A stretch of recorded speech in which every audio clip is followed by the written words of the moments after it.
तो दोस्तों हमारी आज की कहानी काफी हैरान कर देने वाली है। ये कहानी है एक ऐसे प्लेन की जो 35 साल पहले गायब था। सैंटियागो एयरलाइंस के फ्लाइट नंबर 513 की, जो कि 4 सितंबर 1954 को वेस्ट जर्मनी के एयरपोर्ट से उड़ता है ब्राजील के लिए। ये फ्लाइट 18 घंटे की थी, जिसमें कि 86 पैसेंजर्स और 4 क्रू मेंबर थे। तो जर्मनी से ये दोपहर को निकलता है और ATCN एयर ट्रैफिक कंट्रोल के संपर्क में रहता है। कुछ टाइम बाद जब ये अटलांटिक ओशन के ऊपर पहुंचता है तो अचानक इसका संपर्क ATC से टूट जाता है और ये प्लेन गुम हो जाता है। ATC बहुत कोशिश करती है संपर्क करने की। आमतौर पर जब ATC से प्लेन का संपर्क टूटता है तो ऐसा मान लिया जाता है कि उस प्लेन के साथ कुछ दुर्घटना हो गई है। फिर भी इस प्लेन की तलाश की जाती है। इसकी आखिरी लोकेशन अटलांटिक ओशन के ऊपर होती है। वहां बचाव दल पहुंचता है। दोनों वेस्ट जर्मनी और ब्राजील की टीम खोज करती है, पर ना ही तो प्लेन मिलता है, ना ही उसकी कोई पार्ट्स मिलते हैं और ना ही तो लोगों की बॉडी मिलती है। ऐसे ही वक्त बीत जाता है, कुछ साल बीत जाते हैं।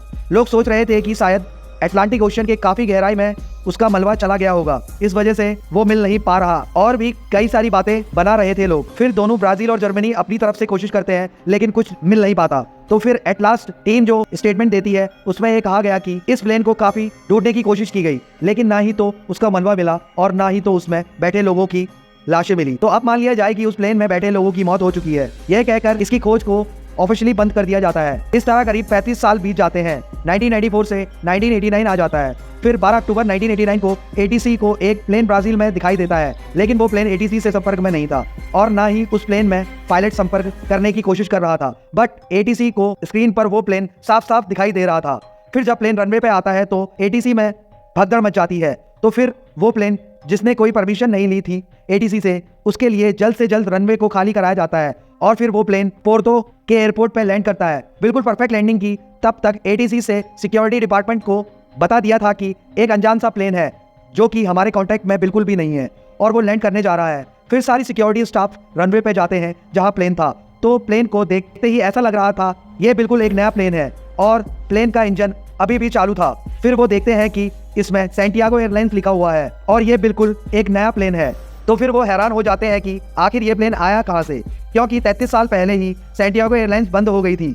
उस प्लेन के खोने के 2 साल बाद ही सैंटियागो एयरलाइंस बंद हो गई थी। फिर चारों तरफ से प्लेन का इंस्पेक्शन किया जाता है। फिर अचानक इस प्लेन को देखकर लोगों में थोड़ी सुटपुगाहट होती है, क्योंकि लोगों को पता होता है कि सैंटियागो एयरलाइंस की एक प्लेन 35 साल पहले खो गया था। तो प्लेन के दरवाजे को बाहर से खोला जाता है, क्योंकि अंदर से किसी ने खोला नहीं।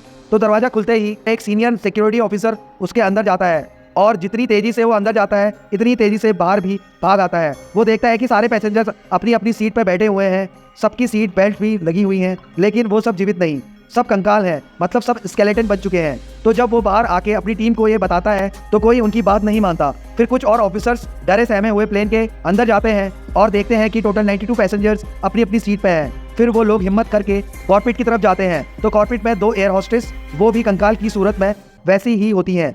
फिर वो कॉकपिट खोलते हैं तो देखते हैं कि पायलट और को पायलट भी उसके अंदर कंकाल बने हुए हैं। और हैरानी की बात तो ये थी कि पायलट के हाथ अब भी कंट्रोल सिस्टम पे ही थे, जिससे कि प्लेन को उड़ाया जाता है।